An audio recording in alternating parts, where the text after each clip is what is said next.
International. So, hindi ko na isuot yung t-shirt. What we desire to do in the future At ang gusto po namin mangyari is to build orphanages in schools. at ay magkaroon ng isang bahay ng mga malaga sa mga bata, gayon din po ng paaral.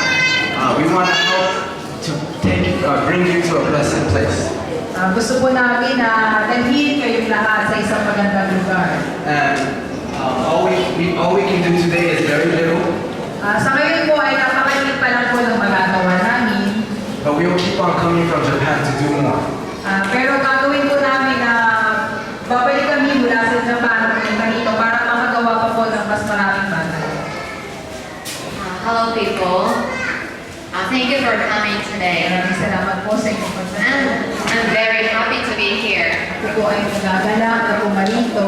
And I'm very happy to see all of these beautiful faces here.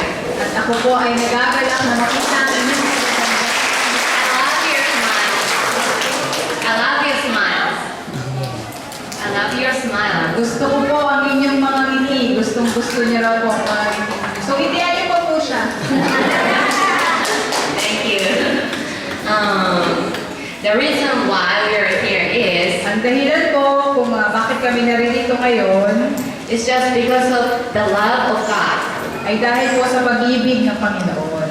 I believe in one God, Naniniwala po ako sa isang Diyos and this God can change our lives. at itong Diyos na ito ay mababago po, may kakayahan po na baguhin ang ating buhay.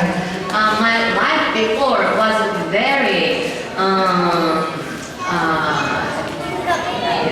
disappointed and it was hopeless. Okay, ang buhay daw po niya dati ay isang napakalungkot at tila walang direksyon ng buhay. But the one day when I met this God called Jesus Christ, Pero isang araw po, nung nakilala niya ang Diyos na ito na ang pangalan ay Jesus, my life has really changed. ang buhay ko po ay talagang nagbago. Now I'm able to have hope in Him. Ngayon po ay nagkaroon po ako ng pag-asa sa Kanya. And His love is burning inside of me. At talaga po ang kanyang pag-ibig ay naghihinga sa ating kalooban.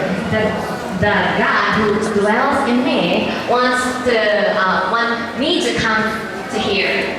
Nadalahan po ang Panginoon sa akin, kaya siya po yung nagtutulong sa akin na pumunta rito To show His love to you all.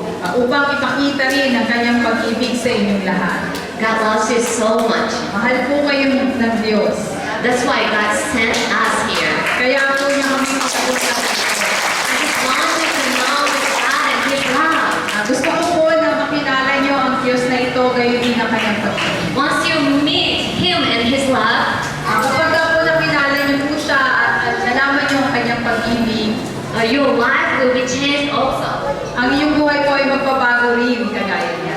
Your hopeless life will change. Yung tila walang direksyon yung buhay, wala na pag-asang buhay ay magbabago. Your loveless life will change. Your loveless.